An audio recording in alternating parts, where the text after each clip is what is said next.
So it's March 8, 2016. I'm Sy Adler, and I'm talking with Andy Cotugno as part of Planning Oregon's Oral History Project. So please, Andy, tell us a little bit about your background and how you got into this business, and then we'll start to talk about your life at Metro. Okay. I've been at Metro now for 37 and a half years. I joined Metro actually 6 months after Craig was abolished and Metro took its form as an elected regional government. Prior to that, I held a job with the Metropolitan Planning Organization in Columbus, Ohio. So that was my first job out of college. And I worked in transportation planning. In fact, I worked on a busway alternatives analysis through the FTA New Starts process. And I worked on a new interstate freeway EIS that actually was able to be built because mileage was withdrawn in Portland that could get reassigned to I-670 in Columbus, Ohio. So you had that Portland connection early on. And not even knowing it. Prior to that, I graduated from college with a BS in City and Regional Planning from Cal Poly San Luis Obispo. And that's where I went to college, where I met my wife. But we moved east to start working, fully intending to move back west. Okay. So then if we can start, what attracted you to work at Metro? Well, I wasn't actually necessarily aiming specifically for Metro, and I didn't really know at that time the Metro story about a new regional elected government and whatnot. I had heard from the transit district director, a guy by the name of Walter Daggett, who had been in the mayor's office here. He was telling me stories about the advancements that were happening, and that was an exciting time and very progressive town, and it would be a great place for me to work. But my basic objective at that time was to move back to the West Coast. I wanted to do city and regional planning, probably transportation planning, since that was my previous job and that was my specialty in college. But I didn't want to work in Southern California. I didn't want to work in a small town. I wanted to work in a large region, so that meant the San Francisco Bay Area, Sacramento, Portland, or Seattle, and I really wasn't that discriminating between those. I came in second for a job in Sacramento, which I'm pleased that I came in second, because soon after I applied for this job and was offered the job at Metro. I joined as what we called back then a Planner 3, working on the west side, alternatives analysis and EIS. So pretty directly transferable from what I was doing back in Columbus. Okay. So what was Metro like when you started? You were present at the creation of it? So Metro at the creation was like most other cogs, because it was the outgrowth of a cog, except we had a zoo. The Crag side of Metro that merged included in that era, the HUD 701 land use planning, obviously the MPO, transportation planning, 208 stormwater planning, criminal justice planning, elderly disabled planning. There were probably a few more in there. And then coming over from the old so-called MSD was the zoo and solid waste functions, although the solid waste functions was pretty small at that time, a planning function, not an operating function. So it was an organization of, I don't know, maybe 50, 60 people. The transportation planning group was the biggest group because of the federal funds and because of the very recent, just a few years earlier, the governor's task force that sort of broke the ice on controversy around highways by canceling the Mount Hood Freeway, canceling the overall highway plan, shifting towards a more multimodal transportation direction, in the process saying we need to actually strengthen the MPO functions at Metro. We need to move the highway traffic forecasting out of ODOT into Metro. We need to move the transit ridership forecasting out of TriMet into Metro so that we don't have dueling forecasts for how do we plan for this region. And so expanding that capability plus expanding the policy capability to work on regional transportation policy issues. So transportation was the largest function, but soon after I started, I guess maybe that fall, Ronald Reagan was elected to be president, and he took office and immediately eliminated all those planning functions. He couldn't eliminate the MPO functions because it was tied to the gas tax and it was tied to the Highway Trust Fund, and the Highway Trust Fund sends money out to the states. In order for the states to spend that money, there had to be a planning function, so he wasn't able to eliminate the transportation planning function, but he did eliminate all the rest of those planning functions. So we Metro downsized substantially at that point in time. I kept the transportation planning functions, and I stole the people that did the land use forecasting, because you can't do transportation forecasting without land use forecasting, and maintain the data and forecasting functions of Metro. But the broader land use policy planning was jettisoned. At that point in time, we had already adopted the urban growth boundary, so there wasn't a big planning process leading up to an urban growth boundary. It was after the planning process had been concluded and the boundary was adopted. But we had a half-time person managing administrative amendments to the urban growth boundary for about the next decade. That was our land use function. We had the transportation planning function, and that was it. All the rest of those planning functions went away. At the time, we had one computer, and it was used for the travel demand forecasting, except for 2 days a month. The 2 days that payroll needed to run the payroll, they took over the computer and ran the payroll for the agency. And then all the other days of the month, it could be used for the travel demand forecasting. So needless to say, it was a much smaller sort of shoestring almost operation, except for transportation planning, which was really quite substantial. Yeah. Did people mourn the loss of all those other dimensions? Yeah, I think so. They were the product of a very progressive decade of really institutionalizing those planning functions across the country. Right. And they just got wiped out with one sweep. Right. I think there's insufficient appreciation for how many different things regional agencies were addressing in the 1970s, and the role of the federal government in supporting those, mandating attention to those activities. Yeah, which gave it backbone. Okay, so your sense then of Metro's strengths and weaknesses, transportation was central, land use related stuff. Yeah, land use, like I said, at that point was simply the sort of ministerial function of dealing with property owners that needed the adjustment to a lot line. You know, half their lot was outside the urban growth boundary, half was inside the urban growth boundary. The line could get moved, the urban growth boundary line, that is, could get moved to take them out of that limbo. We weren't at a point at that time doing any sort of major review of the urban growth boundary. In fact, we were still in the process of getting LCDC acknowledgement of our boundary, which included a 25% buffer. So we had lots of room and didn't need to do any sort of review of the 20-year land supply question for at least another decade. So the land use function was really quite minimal at that point. Well, you mentioned LCDC, relations between Metro and LCDC then, and how they will evolve over time. Well, prior to the elimination of the land use function, LCDC really used Metro staff in an acknowledgement capacity. We reviewed all the local plans and developed proposed amendments to comply with state regulations and things like that. So we were almost like an arm of LCDC doing that plan review. Of course, all the comp plans that sprung out of the state land use program, that was a really substantial local planning effort. It took a decade for all the cities and counties to go through that process and to meet all the requirements. Because, you know, in most other states, the state provides enabling legislation that allows local governments to do certain things. In Oregon, it prescribes certain things that have to be reflected in those comprehensive plans, the housing rule, transportation requirements, et cetera.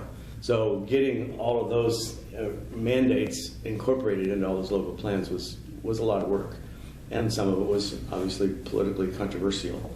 And so Metro staff was part of the review and acknowledgement process for LCDC.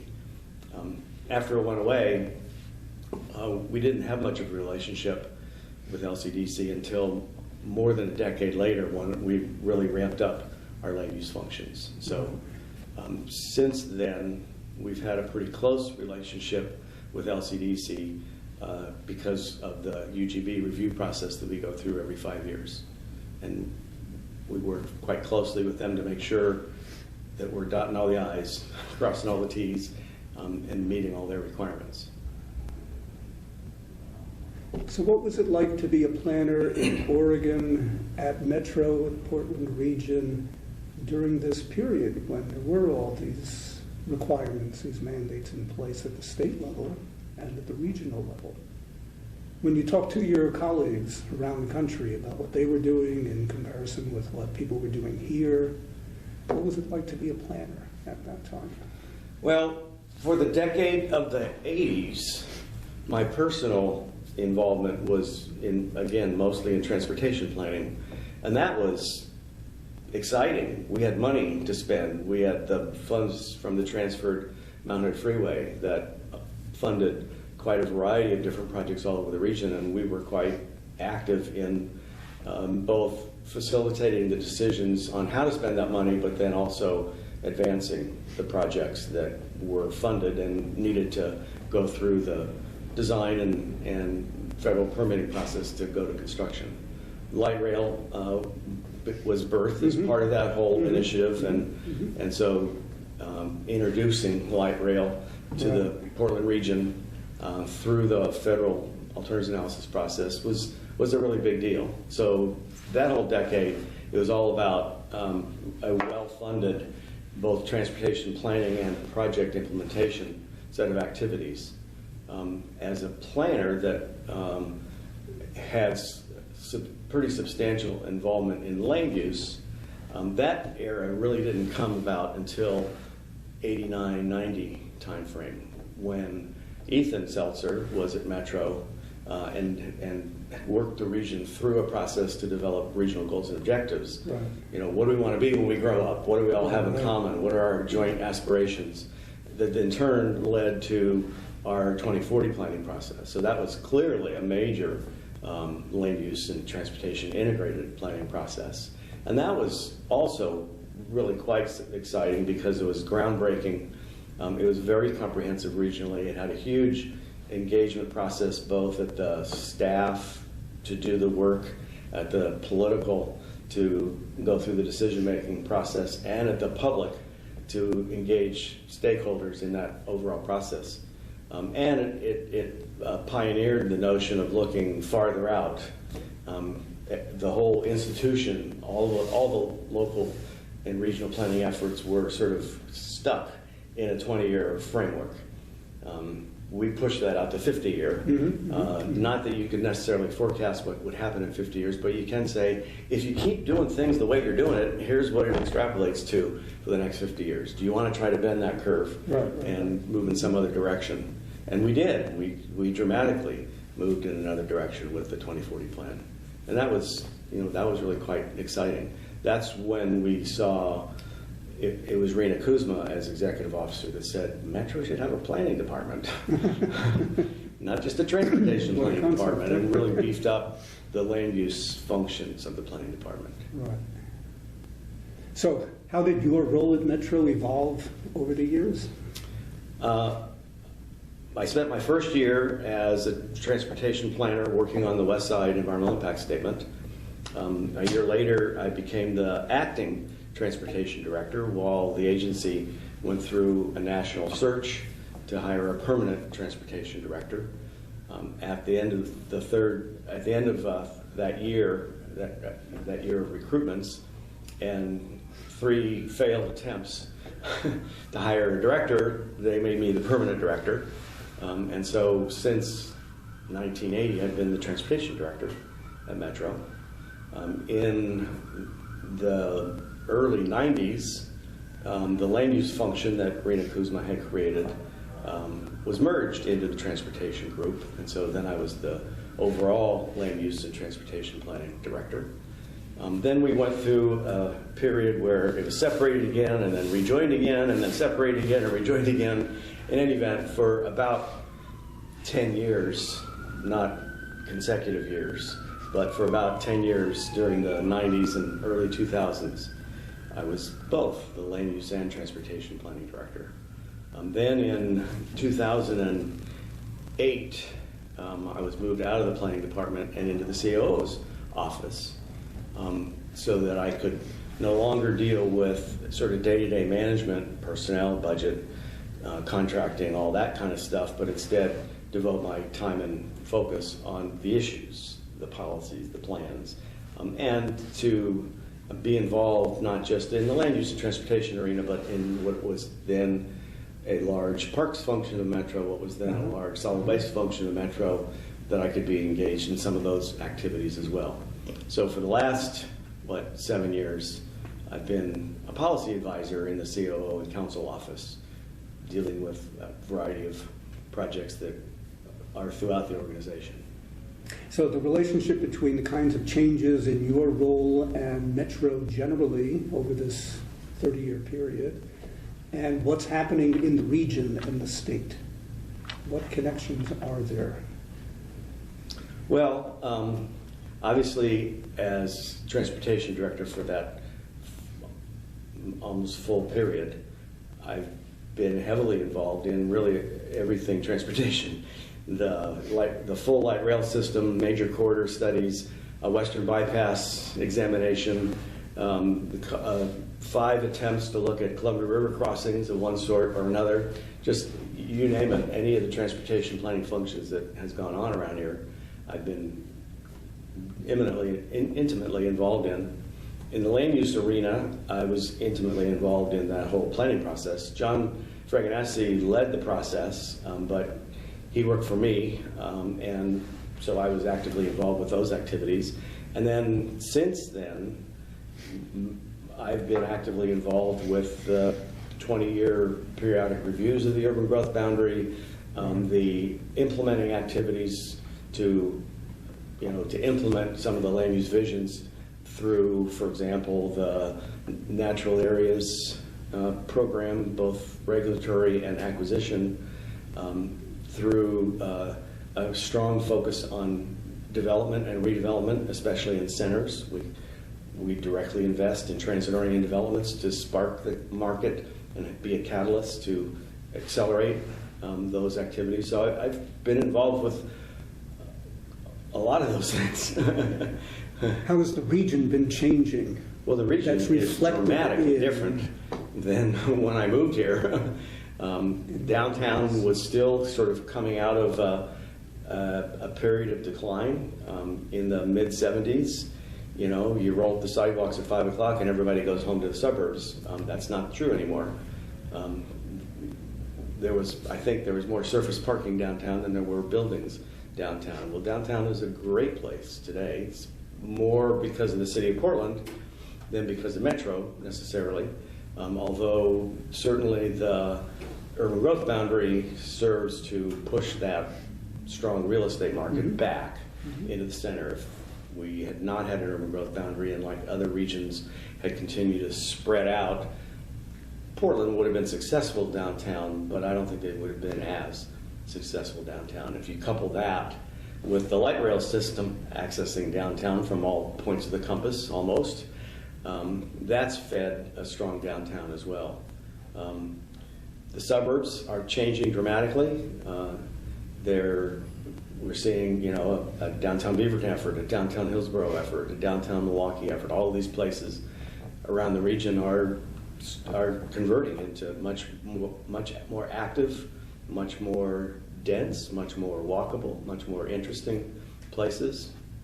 Farmers market, we didn't have anything to do with farmers markets really, but they've contributed towards that sort of civic activity in these centers. We've really had a strong emphasis on centers throughout that time period. So, gosh, the landscape looks a lot different than when I first moved here. in part because of Metro itself. Yeah, Its activities. absolutely. National agencies in other U.S. metropolitan areas or any international comparisons, when you and your staff are thinking about regional planning more generally, do you look to particular other regions for inspiration, for example? First of all, Metro is very different from other regional agencies in the United States. There are a few places that are roughly equivalent.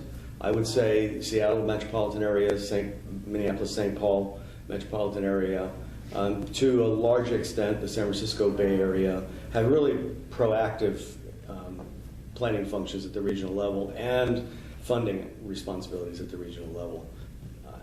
Beyond that, it's pretty thin throughout the rest of the United States. Sacramento has certainly made good progress, but quite thin.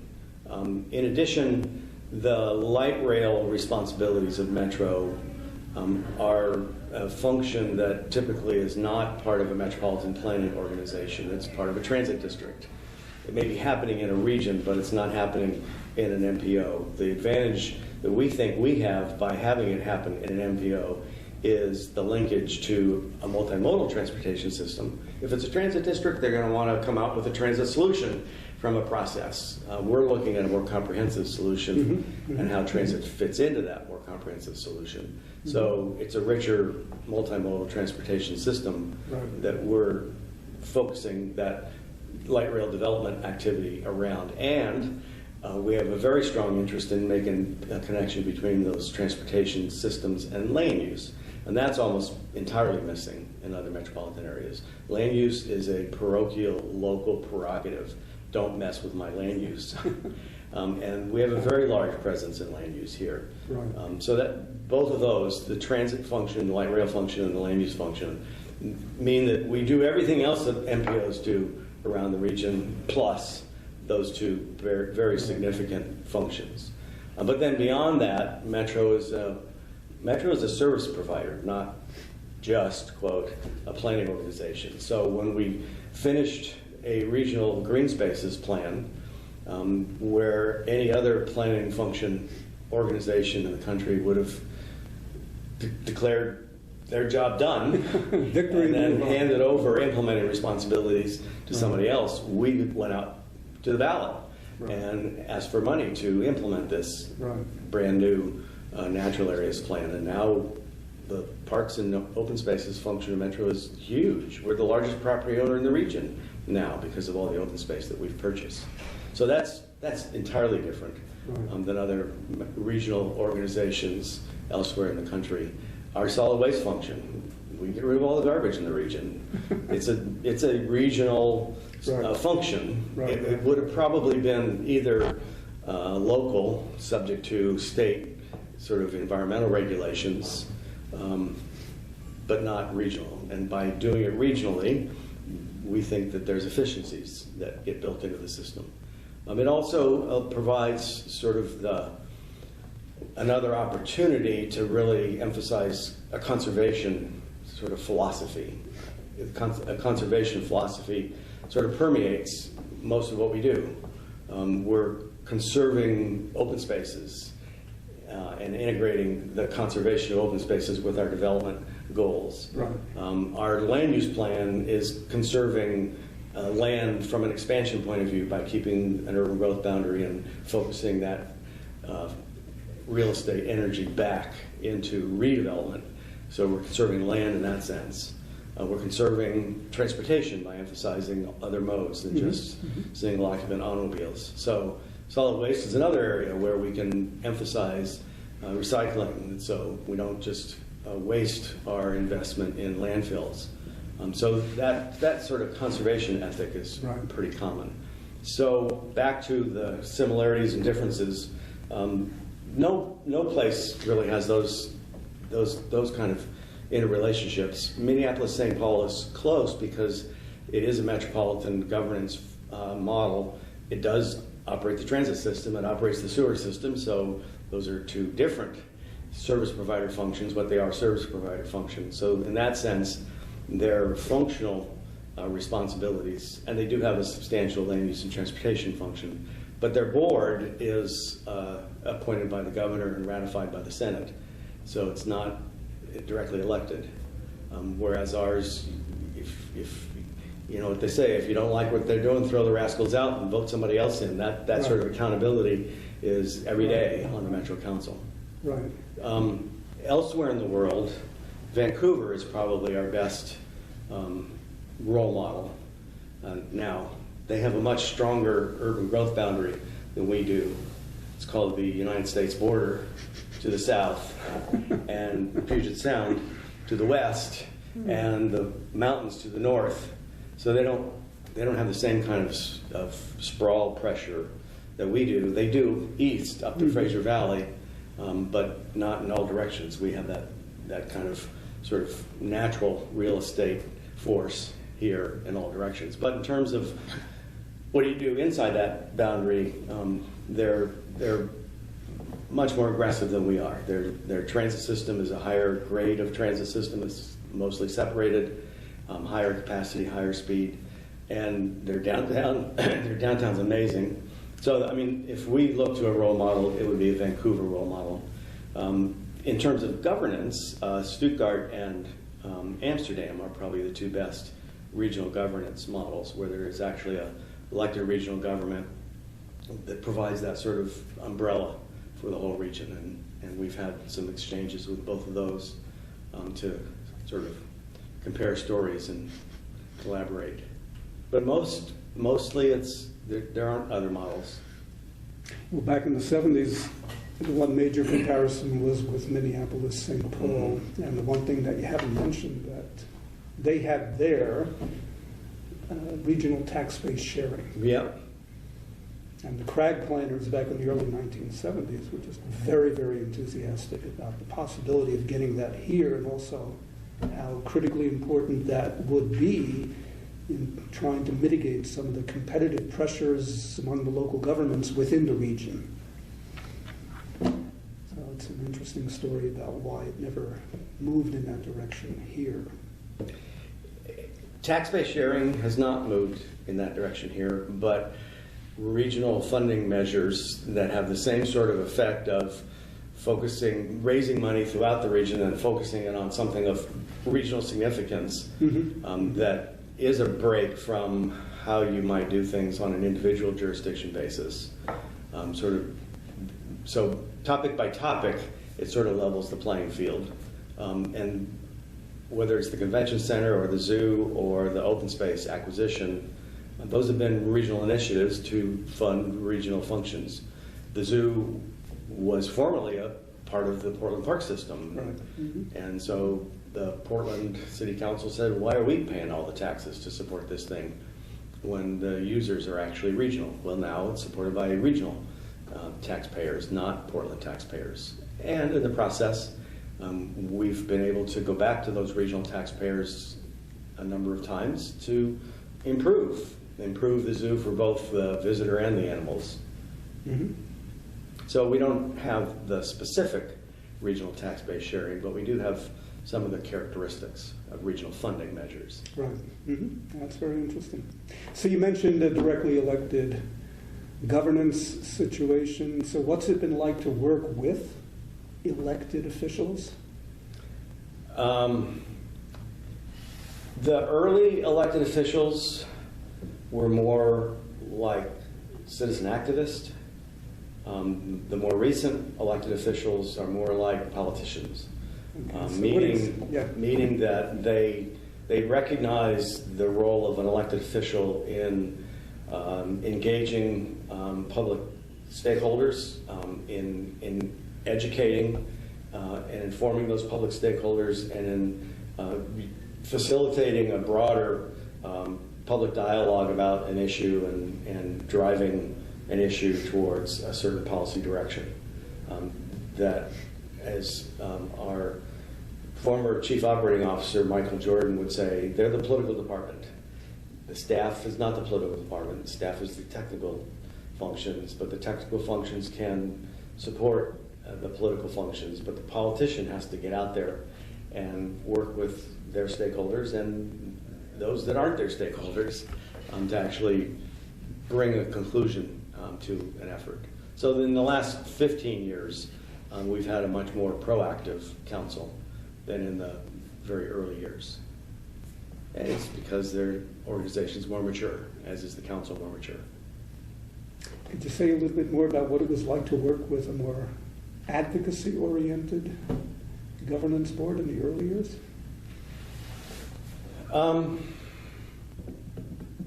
Well, again, the decade of the 80s, the activity was mostly transportation focused, and the transportation activity was mostly focused on JPACT, Joint Policy Advisory Committee on Transportation. You mentioned earlier that it wasn't clear if Metro had the authority to set the urban growth boundary. Same thing's true. It wasn't clear if Metro could be designated the Metropolitan Planning Organization under federal requirements. Right. In fact, the system that's in place has all of the MPO decisions being made by JPAC first and then recommended to the Metro Council for ratification. Metro Council can choose to ratify or send back those MPO decisions. But both parties, JPAC and the Metro Council, have to be engaged in making the decision because the federal statute calling for an MPO requires local elected officials of general purpose governments to be in the decision-making structure, and Metro Council doesn't qualify as a local elected official. JPAC members do qualify as a local elected official. But since JPAC is a creature of Metro, they're a committee that advises the Metro Council. So We there's also have a sort of a double check. Vancouver-Clark County dimension. We do have the Vancouver-Clark County dimension where there's another MPO on the other side of the river. And we have 2 members of that governing board, and they have 3 members of JPACT. So we have crossover involved in the decision-making structure. Of course, their state legislature in Washington has made it more difficult for the Oregon members to be participants in decision-making. They can only vote on matters that have a bi-state impact. So if there's something they're deciding that's purely Clark County oriented, then the Oregon members aren't allowed to vote. Whereas their 3 members on JPAC have full voting authority. So your question, what was it like working with that kind of group? It was really the leadership of the broader transportation community, you know, Mayor of Portland, county commissioners, ODOT director, TriMet director, DEQ director, Port of Portland director. Those were the folks driving most of the transportation planning functions, with the Metro Council really being in an approval mode. It was in the early 90s that the Metro Council was much more active, because that's when we were doing the 2040 planning process. And the 2040 planning process was much more about a land use vision for the region than a transportation. And the 80s were more about transportation implementation than they were about transportation policy, because the policy framework had been set the previous decade with the cancellation of the Monroe Freeway, the cancellation of the highway plan, the shift that the governor's task force. That was the shift in policy direction that the decade of the 80s were implementing. The decade of the 90s then were the 2040 plan, and that was a policy setting effort, but much more land use driven than transportation driven, and that was a natural role for the Metro Council. So, you know, in school we talk a great deal about planning and politics and about ways in which elected officials shape the political world within which planning takes place. But again, if you could say a little bit about what it was like to be a planner as you worked with the selected council and the political priorities that they were moving forward.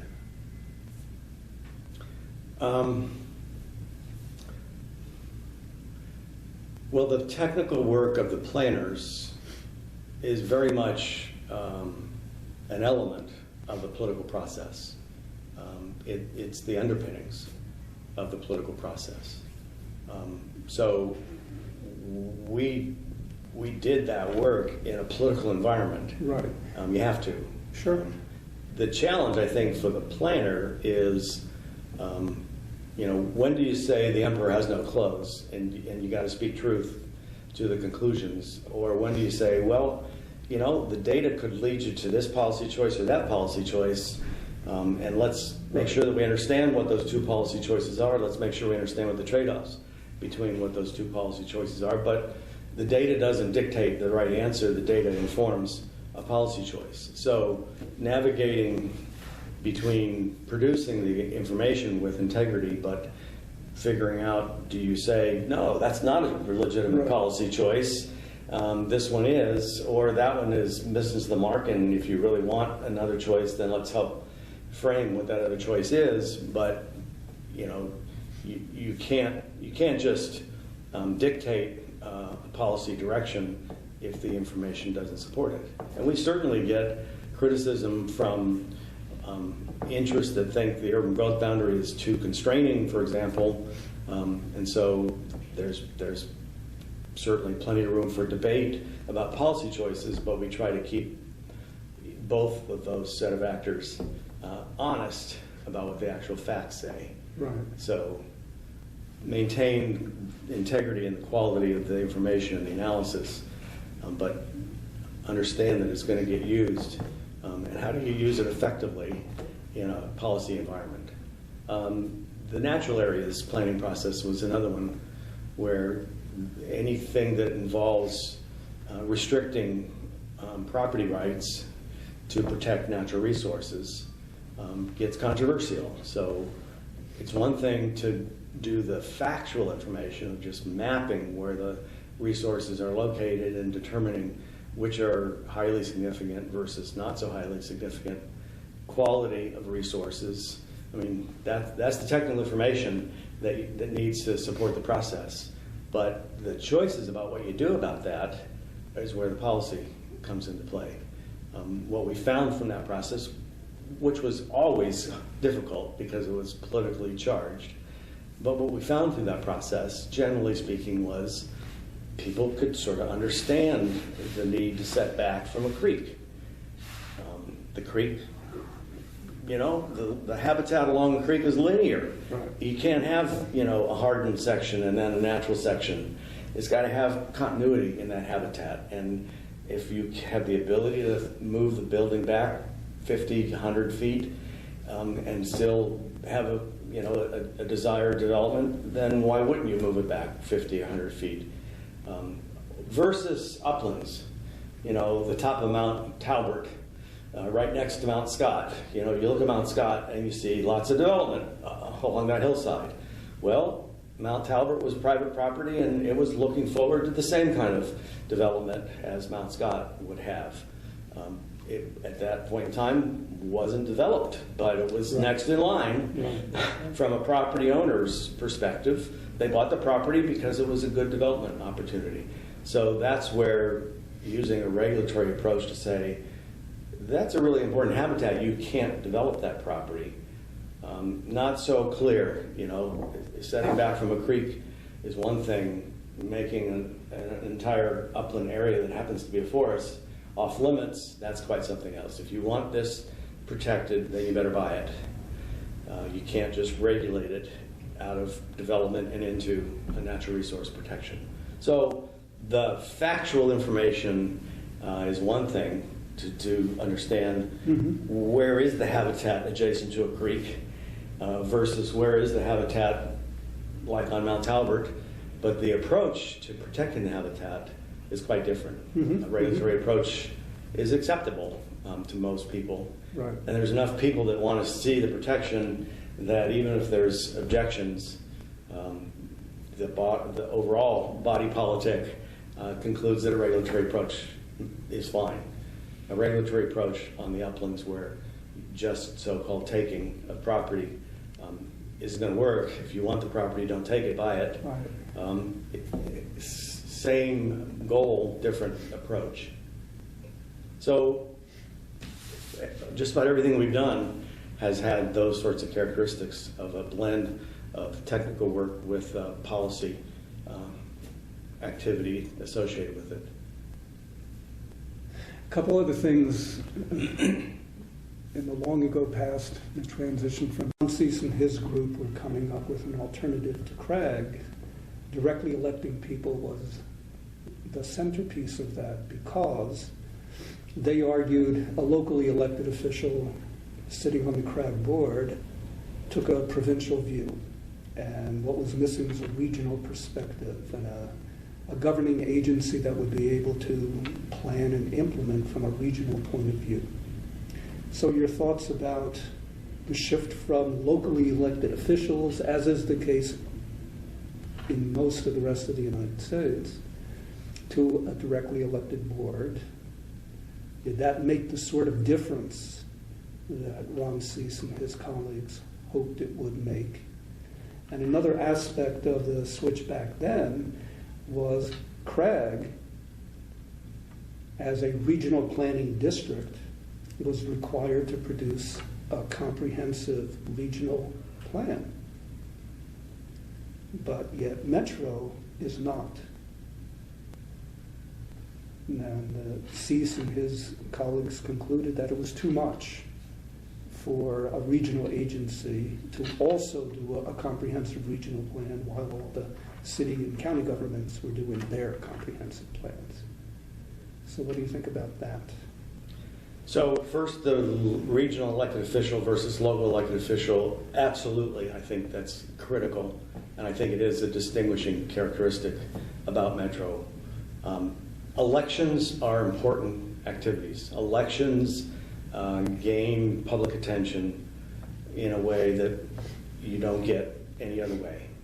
And since our elections happen every 2 years, they're up frequently. The term may be 4 years, but they're overlapping. So every 2 years, another 4-year term is up. And there's always several that are running for office every 2 years. So that they campaign to get elected into a Metro Council seat on Metro issues.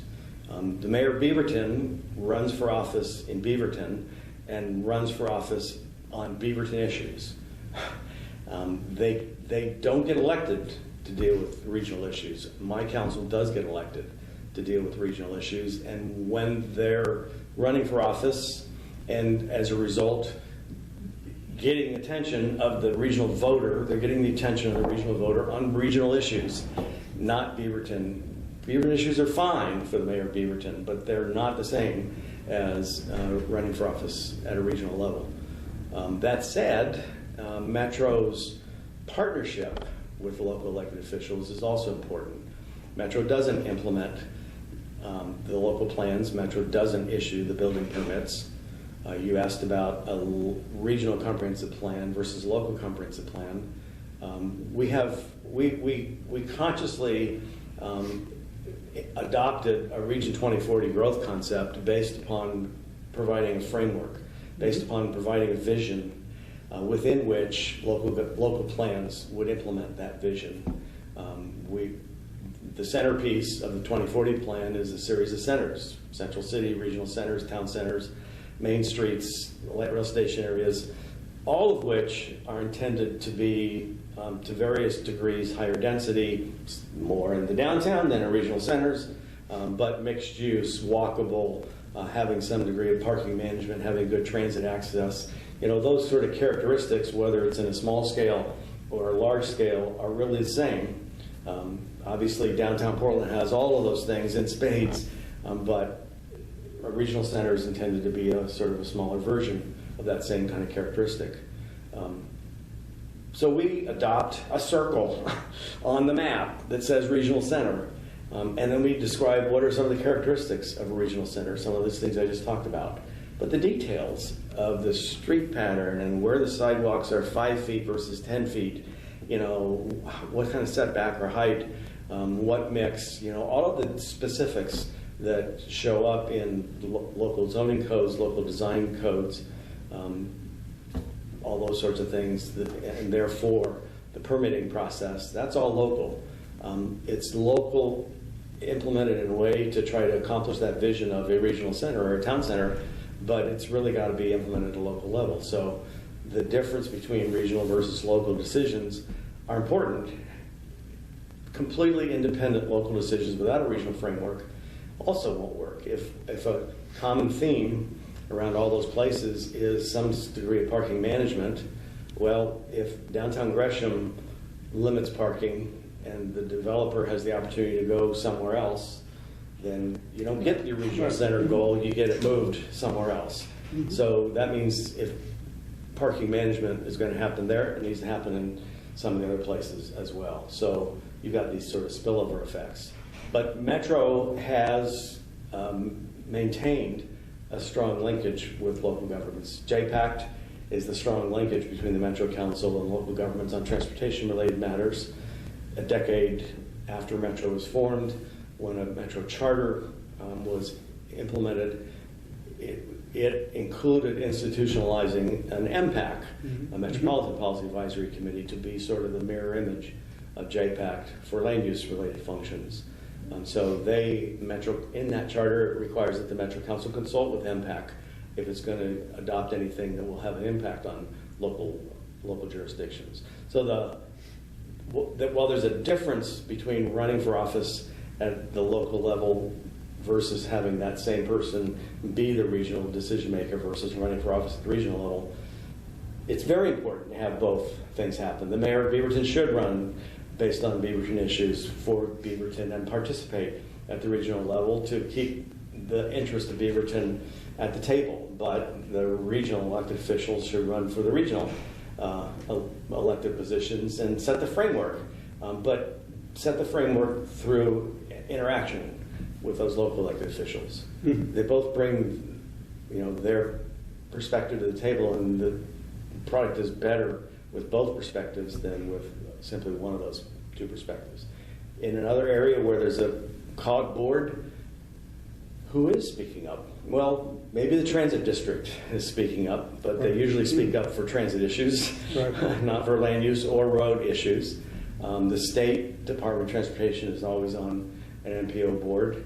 They commonly speak up, at least the most emphatically, about the freeways, not the local roads. So no one has the full regional perspective when they're coming to the table with just their interests in mind. We have them at the table with their interests in mind, but we also have the Metro Council at the table with the broader regional interests in mind. So you've already said a little bit about Metro and LCDC, but a little more generally, what's it like to do regional governance in the context of Oregon's statewide planning program? And how has that evolved over time? Well, I think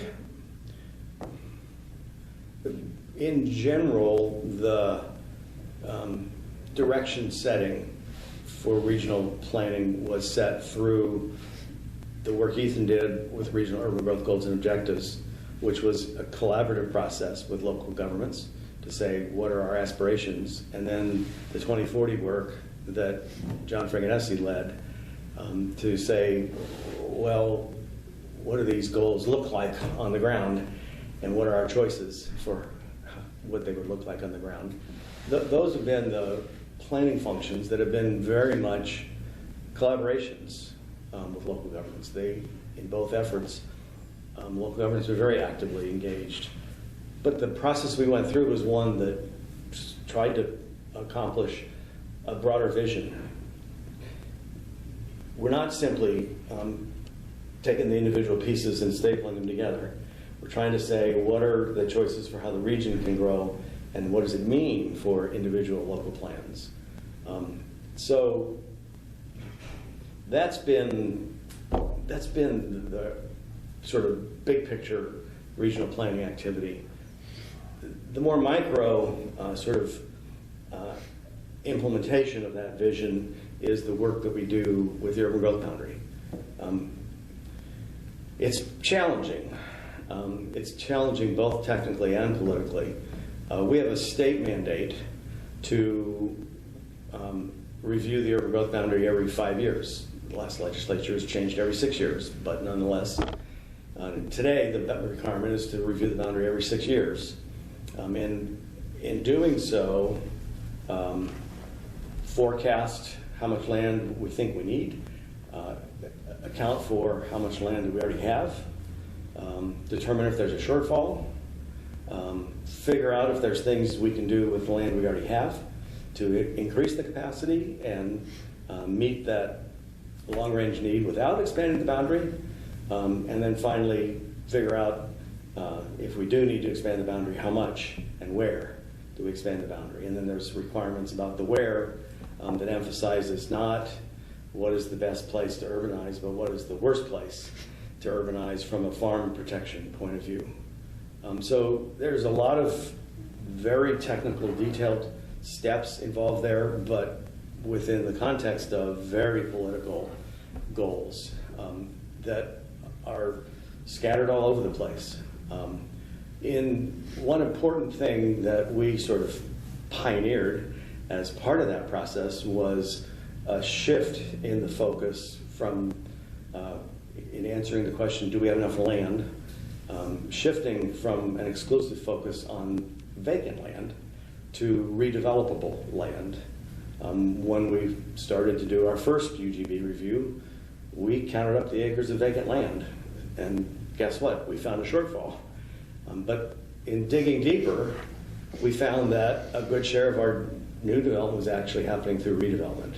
And today, I won't get the numbers exactly right, but we're something like 25% of our residential is through redevelopment, 35% of our industrial is through redevelopment, 50% of our commercial is through redevelopment, and all of those are trending up. More and more over time is happening through redevelopment. So getting better use out of the land we already have has been an important trend. And the state law that requires us to go through this process requires us to first use what we have most effectively and then move the boundary if we need to move the boundary. So we've got political pressure from the development community to add land to the boundary. Well, anybody that owns land just outside the boundary knows that they probably bought it for rural value, you know, maybe $10,000 an acre. And if it just would move the line, then it can have urban value and move it up to, I don't know, $400,000 or $500,000 an acre. So, of course, a property owner wants it to come inside the boundary, and that's true on the almost the full perimeter of the region. But if we just kept adding and kept adding and kept adding, we would oversupply the boundary. One of the fundamental purposes of the boundary is that it directs where you invest in infrastructure. Well, if you have twice as much land, then you're building twice as much infrastructure. That's not going to get used because we don't need twice as much land. Over time we would, maybe over 40 years, we would need twice as much as 20 years. But if we're going to focus our investments in infrastructure, then let's focus it where we think we can use it for development in the next 20 years. So the detailed mechanics of all that kind of stuff of, you know, what is redevelopable? You know, if you keep an industrial sanctuary zoning on the Central East Side, then it's not redevelopable. If you shift it to commercial, then it's very redevelopable. If you allow for residential, it's even more redevelopable. So there's public policy interventions that impact how much can we use the land supply that we already have. And there's huge political interests. Those that want to redevelop in a different form on the Central East Side is one set of factions. Those that feel threatened and want to keep an industrial character because they've got a successful industrial business, and if they get priced out of that market, they got nowhere to go. I mean, that's an opposite political interest. There's people that live on the edge inside the boundary that like being next to the rural territory just outside the boundary. The last thing they want is another mile of urbanization because they're next to nature. And vice versa. There's people that live outside the line that want to come inside for development reasons. There's people outside the line that don't want to come in and want to stay in a more rural. They get the advantage of a more rural lifestyle right next to the urban area, and you get to take advantage of all the urban functions inside the urban growth boundaries. I mean, there's all these forces and counter forces that want to push us one way versus another. because of their interest. We've got to work within that environment and lead to a conclusion through a planning process that says we do need to maintain a 20-year land supply. If you don't have an adequate land supply and the land supply is too constricted, then you do drive up land prices. If you're going to rely upon, let's call it half of our new development through redevelopment, then whether there's an industrial sanctuary or not industrial sanctuary impacts how much redevelopment we would really realize. All of those sorts of issues are part of that process that need to lead to a decision that is supported by findings that will stand up in court, because it's probably going to court, because there are so many forces and counterforces that want a certain result for their perspective, not necessarily for a regional perspective, that it's probably going to end up in court. We've been to court lots of times on urban growth boundary related matters. So it's technically challenging in the context of being very politically challenging as well. And that's something that we do on a regular basis because of our urban growth boundary functions. Right. So back in the day, Governor McCall said basically somebody needs to be able to say no, provide the hard line, if you will, in the face of all these challenges. Yes, and we've now been involved, for 6 or 7 years on an urban reserves process. In '95, when we finished the 2040 plan, one of the elements of the 2040 plan was a set of urban reserves. We actually had those urban reserves appealed, and they were thrown out. So we lost our urban reserves. Then we went through every 5 years for the next, 3 or 4 cycles, and a UGB review process. And every time we would go through a UGB process, we were stuck in this quandary of being required by the state to only consider locations that are not good farmland, that are already committed to a rural residential pattern, that is predominantly on the east side of the region. That's why we expanded into Damascus, because the state statutes required us to, if we're going to move the boundary, don't move it onto the best farmland, move it onto the land that is sort of semi-developed already, because the state program was created to protect prime farmland, versus expanding where the economic engine of the region wanted expansion, namely on the west side, which is on the farmland. So do you follow the urban pressure of expanding where you can support the urban need, the urban economy, or do you recognize the farmland objective and the farm economics of needing to keep good farmland in integrated fashion and stay away from that for urbanization purposes and instead move into the land that is sort of partially developed already? Right. So we have every 5 years been stuck in that conundrum. The urban and rural reserve process was created to give stature to a rural protection objective through rural reserves that would be off limits for 50 years as an integrated product of setting urban reserves. Right. The state law was crafted to allow us to set urban reserves that didn't just move into rural residential areas, but would move into some farmland areas that could be selected for urbanization without threatening the entire farm block, the entire farm industry, and at the same time give the balance of that farm territory its own certainty of 50 years of farm protection, so that it could get money to invest in irrigation and equipment and other things needed for a successful farm business. Right. The farmers essentially said to us, every 5 years we're up on the block again because Metro is going to go look for land to expand the boundary, and we're just the next possibility, whether we come in or not. We're simply the next possibility for moving the urban growth boundary. So the urban rural reserves was created to both give them certainty and give us places to move that was a better balance between some degree of expand. We are still in that process. They were ratified by the legislature in Washington County. They were thrown out by the courts in Clackamas County. So we still have to finish the Clackamas County interest. You said Governor McCall needed to have someone that would say no.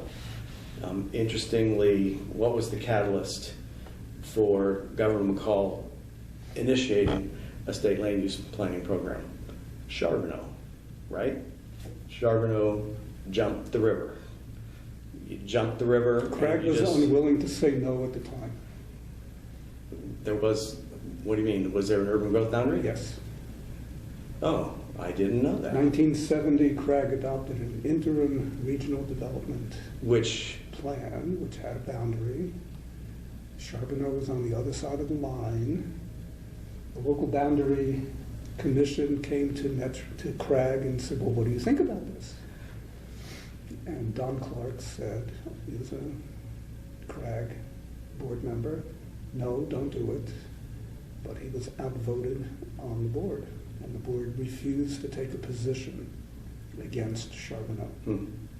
And so Charbonneau was built, it jumped the line, jumped the river. And then it was written up as the arrow pointing at the whole Willamette Valley that would just fall in place for urbanization down the brand new I-5. Exactly. Right? Exactly. So the state said, we got to do something. We got to rein in the sprawl of the metro region. So what are we fighting about right now? Whether or not the urban reserves that we adopt for this metro region should extend south of Charbonneau, or should we have rural reserves that provide 50-year certainty south of Charbonneau? Yes. That is front and center in front of us right now. Yes. What goes around comes around. Well, that's itself a very interesting issue, the extent to which we are today dealing with, not surprisingly, many of the same issues that the planners struggled with in the 1970s. Our landscape hasn't changed. Well, and in the person of Bob Stacy, for example, who was a brand new Thousand Friends attorney in 1975, spent a lot of his time challenging what Craig was coming up with, and here he is on Metro Council. Yeah. So if you can say high points for you personally during your time at Metro, low points. Again, Metro is unique in the United States from a planner's standpoint of being a planner, having the opportunity to have spent a career working for this one-of-a-kind regional entity in the country. What's it been like? It's been great. I feel very fortunate because the Portland region really has come together to do some great things. The city of Portland has played a really strong leadership role in doing some great things. I live in a great Portland neighborhood that I appreciate because it's the product of the success of Portland and the Portland region. And I just feel fortunate that I was able to participate in that process from the vantage point that I had. Land use and or transportation planning director for Metro provided me the ability to be engaged in lots of things all over the region and to do lots of things with lots of different partners all over the region. So I feel fortunate of having been able to be involved in things that in other regions, so many of those things would have been viewed as local activities. But we were able to have Metro participate in some of those activities, help advance some of those objectives. And I've been able to do that from the position of planning director, which gave me the ability to be engaged, across the map. People that work for me we're engaged in their project in one part of the region versus somebody else engaged in another project in another part of the region, not necessarily seeing everything across the landscape. I was in the position of being able to participate with everything across the landscape. And that's been quite gratifying. I've also been fortunate in working in an organization that provided the resources to have strength, technical strength, to support that kind of process. We have a very, very strong technical capability in our GIS and our transportation modeling and our land use modeling and our analytical ability, our policy analysis ability.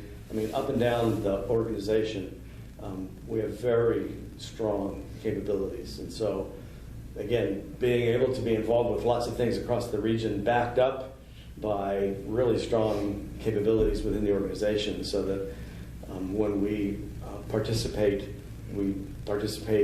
with some resources to help address the particular issue, whatever the issue happens to be. So it's been good. So high points, things you're particularly proud of or are extremely important to you? Well, the 2040 plan is still a landmark. It was groundbreaking when we did it. It was supported unanimously, both at Metro and in local governments. It has a remarkable level of staying power in terms of people say, I'm doing this because it implements this aspect of the 2040 plan. It's really had long-term staying power. I think partly because it's a vision, and there's lots of details within that division that allows an area to tailor it to suit their needs, but it's still maintaining integrity around that vision. So that's certainly one. I feel really good about my contribution towards a regional light rail system. This region looks quite different. I find it almost confounding how antagonistic some parts of the region can get about light rail. It's like I don't know. It's a religious attitude about anti-light rail. What do you think it brings? I mean, I just don't get it. Maybe I'm blind, but I just don't get the antagonism in certain parts of the region. I feel really good about the contribution of light rail and my contribution towards bringing light rail to the region. So those two, I think, are the most fundamental. I feel really good about my participation with LCDC when they did the transportation planning rule. I obviously have a deep background in transportation, and so having, especially with Bill Wasser, who was chair at the time, Bill was a really thoughtful guy. He's a planner. Using the transportation planning rule to be more clear about how decisions get made, what kinds of decisions get made when, what does a planning decision mean versus a project implementation decision, being clear about when public involvement is necessary. Just because you have it in the plan doesn't mean you can bypass the public during the project development stage. Creation of the overall measure of VMT per capita. Bill actually thought of that. We were groping for, well, what sort of performance measures do we build in to this system? And that was one that allowed us to sort of be all-encompassing. If we're successful with other modes of transportation, then the VMT would go down. If we're successful in having a compact region and have things closer together, then your need to drive long distances will go down. So it's both a transportation success measure and a land use success measure. And I track it very closely, and we've been on a continuous downward slope with reducing VMT per capita. And it's clearly because we have very high mode share rates for all the different modes. And so it's accounting for the transportation success of the region. And we have much shorter trips. We get criticized in the Texas Transportation Institute about having high levels of congestion, but we have high levels of congestion that you're not in very much because our need to travel is short because our region is compact. So Mm-hmm. just that one measure of V&T per capita, but in the context of the broader set of setting the rules of the game within the transportation planning rule. That's another example of the difference between Oregon's land use program and every other state. Every other state simply allows local governments to develop a transportation plan. Ours prescribes to local governments what should be in a transportation plan so that it accomplishes the goals that are being set, not just creates local prerogative to figure out what they want to do at a local level. So I feel good about my contribution because Bill was really expert on the state land use program, but he didn't know transportation as intimately as I did, and we were able to, I was able to contribute some things that allowed for that, I think, to be a useful tool.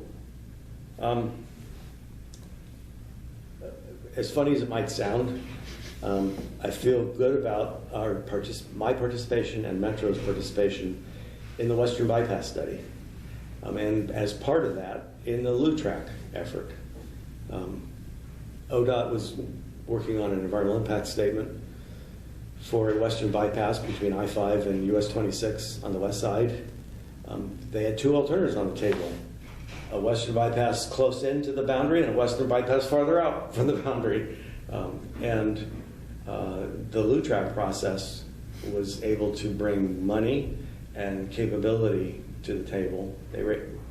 Thousand Friends raised $1 million from foundations across the country. And so they brought some very good out-of-town expertise to the table to create another way of looking at the West Side's issues. Instead of taking the land use plans as a given that are auto-based and needing a strong auto-based solution to serve that land use plan, what if we change the land use plan to be more transit supportive, and how well would a transit system work if we change the land uses to be more oriented around transit, and how would that contrast with this auto-based land use plan and an auto-based road system? And that really sort of pioneered the notion of rethinking our land use plans and re-looking at different transportation solutions. That was the precursor to the 2040 plan. So we looked at 5 different configurations for the whole region in the 2040 plan. But the principle of saying, why did the land use plan simply need to be treated as a given? And our job is simply to figure out how to serve it when it's an auto-based land use plan that's only going to end up with an auto-based solution if that's what you're stuck with. We also, as part of that process, were able to sort of debunk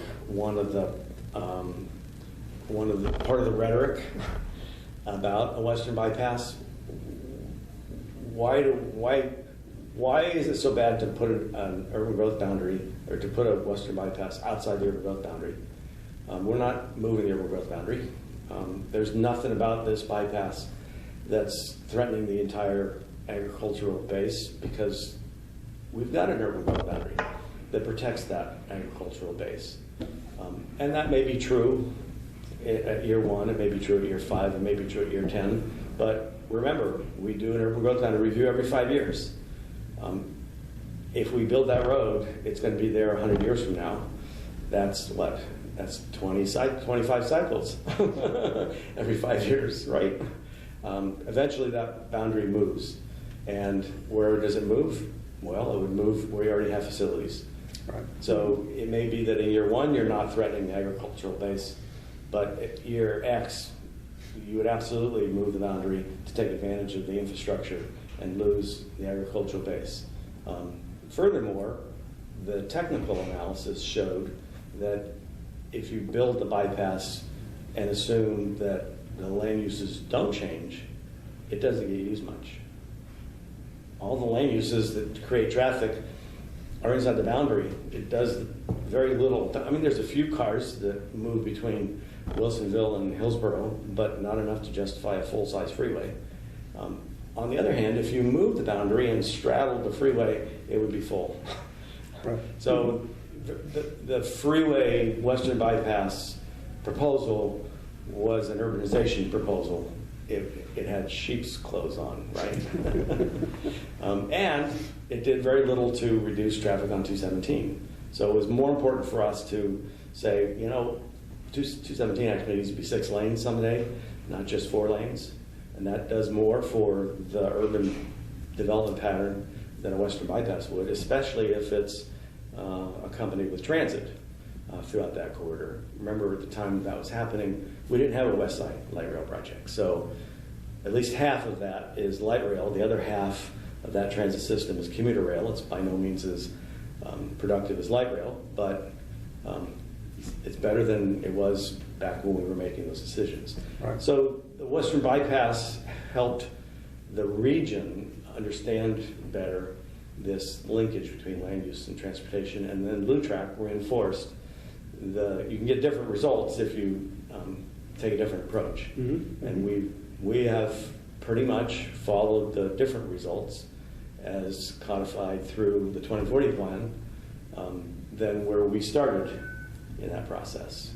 With the land uses that came out of the state created land use program, right? It produced the land uses that at the time didn't have a transportation planning rule.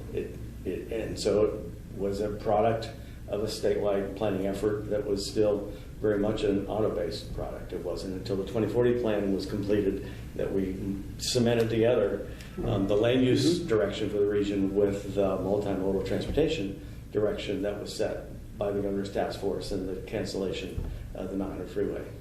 So I've personally contributed a lot to all those issues and feel pretty good about it.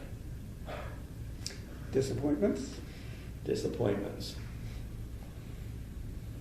I guess the biggest disappointment personally is the number of times we have revisited the question of whether or not there should be a regional transportation funding measure on the ballot. We've never referred regional transportation funding measure. TriNet has referred regional light rail ballot measures, but we multiple times initiated a regional process to develop a proposal to refer to the ballot, and it crumbled. We could never reach any sort of intergovernmental consensus. There was too much parochialism. I need to get back what I put in. Well, Washington County, don't you use the Sunset Highway in Portland? Don't you access the airport?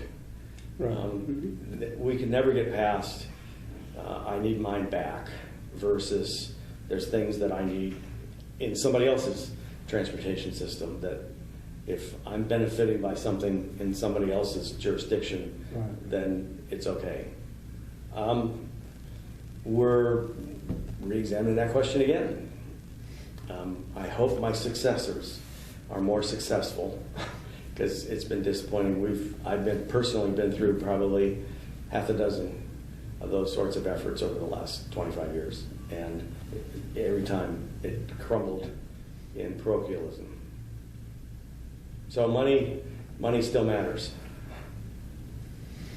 Okay, a segue from that one to a last question. What are the key issues that you think Metro confronts in the years ahead? What are you leaving undone for your successor? Well, Damascus is also a disappointment. It got caught in the crossfire of anti-government interest groups that tied the hands of the city council in a way that no other local government is restricted in the way that they restricted themselves.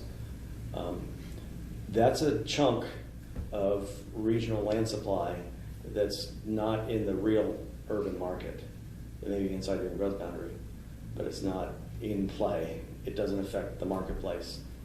So some of the criticism that our boundary's too tight is focused on Damascus.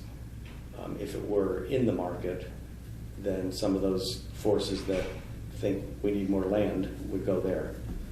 And then associated, that's sort of the most extreme example, but other aspects of urbanizing, namely annexation laws.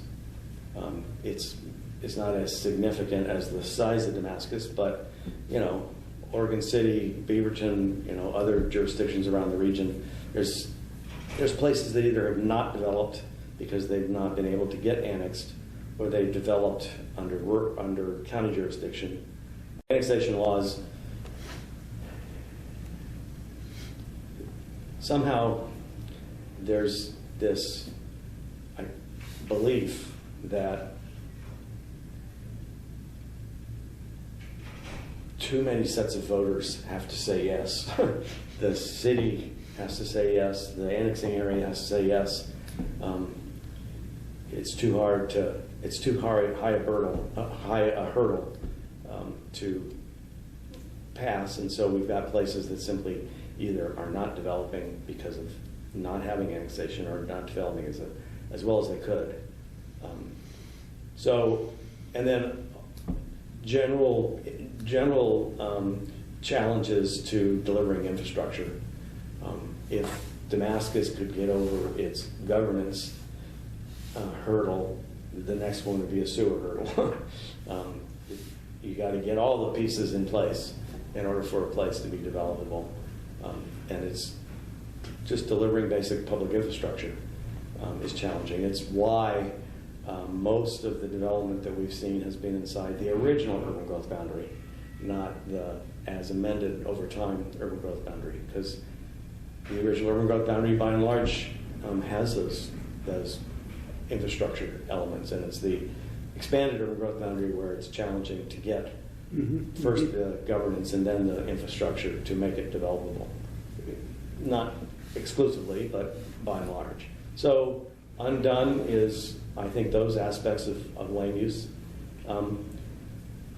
I'm hopeful that from a light rail perspective, the next corridor becomes a light rail corridor, southwest. It's not there yet. It's still going through its process of examining bus versus rail options. I think if it were built as rail, it would be more successful than any of our other corridors. I think it's a much more economic development oriented corridor than any of our other corridors. The Orange Line has some interesting prospects adjacent to OMSI through the Central East Side, down through the 17th Avenue corridor, and even into northern Milwaukee. I mean, there's quite a few places that have economic development prospects. But if you think about the Barber corridor, along Barber itself, there's development opportunities. That's a place that, if we added light rail, would have great access into downtown. It's also connected to freeway, so it would have light rail access and freeway access. OHSU is the biggest economic engine in the region. If OHSU were directly connected to light rail, then its connection into downtown would be much faster than either taking the tram down and taking the streetcar in, or taking the number 8 bus into downtown. So if that economic engine were better connected to downtown, it would be great for both downtown and up on the hill, OHSU.